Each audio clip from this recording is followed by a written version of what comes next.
welcome to yet another episode of Miss J's It's About Time podcast. Thank you so much for all your amazing feedback that has served to improve the quality of the videos that I put out there and the audio as well. So thank you so much for all the plugs around audio equipment and stuff like that. Thank you very much. It's really appreciated. Novices in this area, so thank you for that. And for everybody who's come back to me with feedback on the content, those of you who have asked questions around the type of feedback and giving me insights around the things that they would like to hear discussed, thank you so much. Thank you for making this dream of mine come true. And so to speak, based on some of that feedback, one of the things that I have been asked is, when are you going to start talking about relationships? Well, here we are. Today is that day. This is the first episode around some of my experiences in relationships. And as we build on, we will ultimately get to a point where we will talk about your individual experiences. But for now, just to break the ice, I want to focus on some of the things that I've learned. And in today's episode, we will talk about dating apps. And I will share with you a little bit about my experience using dating apps. I know, yes, I have used dating apps quite a bit in the past. In particular, one particular leading dating app that was sort of one of the first entrants into the market. And to be honest, my experience on the app has been a mixed bag, and I will explain why. But to sort of set the context, I came across a study recently done by some French university around the use of this particular dating app that I have been using. And the findings indicated that I think 2/3 of the users on this app are people who are already in relationships. Remember, we're setting the context here. 2/3 of them are already in relationships. And then 50% of that group, of the 2/3, are actually not people who interact often with likes or matches within the app. So that's sort of just setting the context. So that's the foundation. Like, that's the reality of where we are. But my reasons for using dating apps were, of course, I'm a single girl, meet as many people, diverse people as possible in different settings, in different geographies. And that in itself was the value that I saw that dating apps could provide for me, because I also did not want to limit the people I got to know to my social circle. A couple of lessons learned from that, and I will be unpacking those in this episode. So my experience in using dating apps has been, like I said, a mixed bag, right? And I have learned that there are different groups of people on dating apps. My experience could be with one individual, but it also allows me to sort of start putting these buckets around the types of people that you'll find on dating apps. Number one, there will be those people who are on dating apps who are genuinely looking for a connection, genuinely. And for them, this app then sort of simplifies and increases efficiencies around how you can meet new people. Great, perfect. I would like to believe to a large extent I was one of those people. But once you get onto the app, you've set up your profile, you've done all these things, you've indicated what your likes, your interests are, and dating apps are always pushing you to give as much information as possible to help you find the right match. So for those of you who have used dating apps, just demystifying the process and what it means. Nowadays, I know dating apps have sort of face verification processes and steps that actually require you to take a picture of yourself in the real setting and then upload it, because again, there have been very many people masquerading and catfishing people on dating apps. So some of the measures that have been put in place by some of these businesses, because ultimately it's a business for them, right, is to help sort of verify people's identities by facial recognition and things like that. So that's important, and that it's come a long way from when I started using dating apps. So I started using dating apps a while back, or this particular dating app a while back. And again, out of the need to just genuinely make new connections. So I've met people on dating apps who have actually become good friends. Because guess what? There are people who are on dating apps because they want to make new connections and expand their networks. So there are those people. And the beauty about dating apps, if you haven't used them, is that it allow you to indicate what you want. Do you want to meet guys? Do you want to meet women? For what reason? Do you want to meet them for a short-term relationship, a long-term relationship? Do you want to meet them because you want to go out and have fun, so expanding your network, so it's about networking.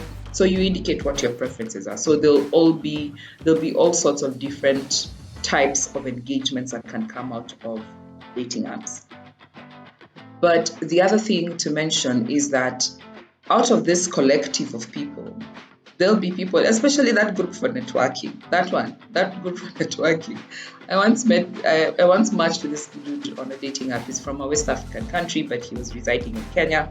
And we matched, and nothing in his profile indicated that he was networking. If anything, I think he said he's looking for a long-term relationship. So I was like, yeah, cool. That's what I'm looking for. And sort of we were vibing when we started talking.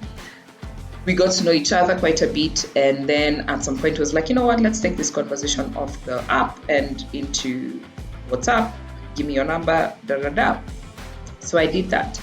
But before we got there, this dude as part of the process of getting to know each other, this dude had told me that he runs a tailoring business in Ankara and West African fashion designs and stuff like that, somewhere in the CBD, Nairobi. I was like, oh, great, good for you, entrepreneur. Happy for you that you're winning and doing all these things. Then now when we took the conversation of this particular dating app into WhatsApp, the first order of business that the guy does is to send me his portfolio of designs and stuff like that he's been doing, that he runs in his business. That's one thing. And then he sent me a link to the physical location of his shop. And then he proceeded to tell me, please let your friends know where my shop is. I really hope to see you there very soon. And I'm like, was that just clickbait? This dude was there primarily to promote his business, but he was not transparent in how he described it. I have no problem if he sets up his profile and says, I'm here to network, and I'm networking for this particular reason. But man, you're going to hook chicks who are genuinely looking for a relationship, and then you just start selling them Ankara designs and clothes. Needless to say, that conversation just died. But there are those people. There are others who are there who want to sell you Bitcoin and not really saying that that's what they want. But the minute the conversation goes off the app, then you start getting bombarded with all this messages and unsolicited information around Bitcoin and trading or Forex, and I'm like, and block, delete number, the end. So there are those people. But then I've also met a few people, 2 or 3, where we've become good friends in real life, because those are the people who are looking for expanding their network and meeting new people, and that has been amazing. But then you also have a group of people who are there for genuine reasons. So this guy will come and say, hi, I'm a divorced or widowed father of 2, 3 children, and I'm here on this app to look for a wife. And I'm like, oh wow, okay, I'm so sorry to hear that, but it's not what I'm looking for. So there'll be those people. So people are on these apps for very, very different, diverse reasons. But I've also met a group of people, and there'll be this group of people who are on these apps who just want to hook up.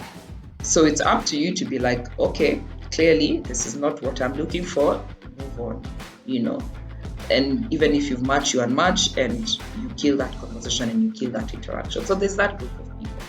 And I've had some of my male friends who've used some of these apps tell me, I met this chick today. 3 days later in our interaction, she's asking me to send her 2K urgent. Her mom is sick. What. There are also those people there on these apps. But I think the biggest lesson for me from using apps has been as much as it helps you to sort of broker new engagements and new conversations, new interactions with people across all walks of life, including across the globe, the risks increase. They are a lot higher in terms of people who will look to catfish you, people who are looking just for quick wins and move on. So be very clear about what your motivation and your intentions are for joining these dating apps. And don't just believe everything that people say. Because some people will bait you. You think you've clicked, you think you are well on your way into meeting somebody new and somebody with whom you could develop something meaningful and something significant, only for these people to pull the rug from under your feet and you're like, whoa, wait, what happened?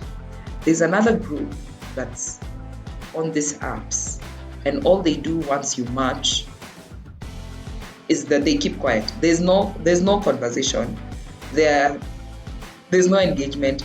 So you're like, so should I reach out first, or should I wait for this person to reach out to me? Will I be too direct? But I'm like, you're already on the dating app. You might as well just make the next step. Well, but it also depends on the personality type. There are those of us who will be waiting to be courted or for the guy to initiate conversation, but then you'll have different apps that actually require you to be the one to initiate conversation. That much I know. So if you're on those apps where you're sitting and you're waiting for the other person and you're wondering, but we matched, why haven't you said anything? This study that I referenced that was done in France actually reveals that because 2/3 of these people are actually in relationships, some of them are actually there because they're looking for validation, because maybe the relationships they're in are not giving them that kind of attention or whatever it is that they might want. And so they get onto dating apps to see how many people will like them by presenting themselves as they are in that moment, or based on whatever profile that they pitch forward. So those are the guys who are likely not to. You'll match and that's the end. You will just continue building. They're just looking to rack up the list of people who like them, because for them that's a form of validation that they are still wanted and things like that. Different strokes for different folks, and to each their own. So yay for you if you're that person. But then there's another group of people that you will meet on these apps and you strike off a conversation after you've matched, and it's an amazing, amazing conversation, and you're like, okay, cool. We're slowly moving to that space where maybe I could give this person my number. Maybe we could take this conversation off the app. Then out of the blue, the guy just goes quiet. He goes to Kabisa, he just disappears, and you're like, is it something I said? Is it something like, what is it? What is the issue? What is the problem? This study that I've just referenced says that many of these people are probably dating or interacting in the particular app with different people. So, assuming I find my match when I was in the middle of speaking to 2 other matches, I find the person that I connect with and I click with and I want to take conversation off the app with, and I'm in the middle of conversations with 2 other people, my work is done. I've achieved my objective. You're not that person, but this person is, and they will leave the app and they will engage. And so that leaves people on the app being like, what happened? I was just ghosted. I thought we were really kicking it and we're getting it on. We're getting along. Well, I think etiquette, and I say this in retrospect, I think etiquette is important. If you're there genuinely and you're not there to take advantage of people, I think one of the best things to do is when you find that person that you want to take conversation offline with, then just say to the people you've been speaking to, I'm sorry, I actually met somebody and I am going to be going off the app. I think that's proper etiquette, and somebody should do something on a guideline for, I think there's probably one. There's a guide for everything these days on dating app etiquette. Because if you meet someone and it means that you have to stop interacting with who you've been speaking to, don't lead them along. Certainly don't do that, but just have the courtesy to say, sorry, I've had a great time or whatever interacting with you. I've met somebody and I'm going to be leaving the app. I think I'd respect a guy who does that a lot more than somebody who just disappears, goes out of the blue. Speaking of ghosting, in one of the next episodes in this series around relationships, we'll talk about ghosting, and we'll talk about the ghosting that happens in real life. I have done it to people. It has been done to me. I know it's a sore spot for many people, but I can share some of the things I've learned around why people ghost others. Anyway, back to the dating apps conversation. I have also learned that these people who you will find on dating apps, because they're there for different reasons, you will find that some of them are very outright and very clear about what they want. If somebody is there on the app because they just want to hook up, I appreciate a guy who will say, I am not looking for a short-term relationship, I am not looking for a long-term relationship, I am not looking to make new friends, I just want to hook up. Say it, be clear, and leave it at that. The people who are interested in similar things will get on board, and you will match, and you will move forward, and you will take things offline or whatever. But just don't clickbait people by presenting this whole facade. I've seen profiles of people where they have paragraphs describing. So the minute you match, I think that these people normally have like something written somewhere. They just pull it, copy paste, ding, into the chat. So describing the kind of qualities they want in a woman and why they're looking for a woman, and they will paste it. So the time it has happened to me, I went back and I'm like, okay, let's start picking these things one by one. And so you say you want this. What's the context? I mean, I like this. Why do you feel the way you feel about that particular thing? And then the conversation is nothing. There's nothing.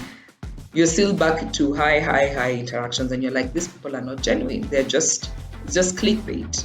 And honestly, for people who are there for genuine reasons, it doesn't serve the purpose. But now coming back to the use of dating apps.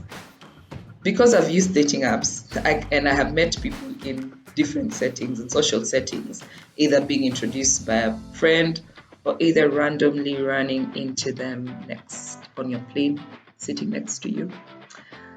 They are social connections, those physical ones, are the best way to meet people. They're the best way. They're the ones, I mean, it doesn't mean that there are people who don't have genuine motives, but I think it's a sure bet that you will know sooner than you would on a dating app what someone's intentions are if you meet them in person.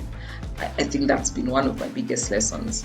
So dating apps are good in terms of helping us meet people in different settings, in different walks of lives, from different geographies. It's great for that.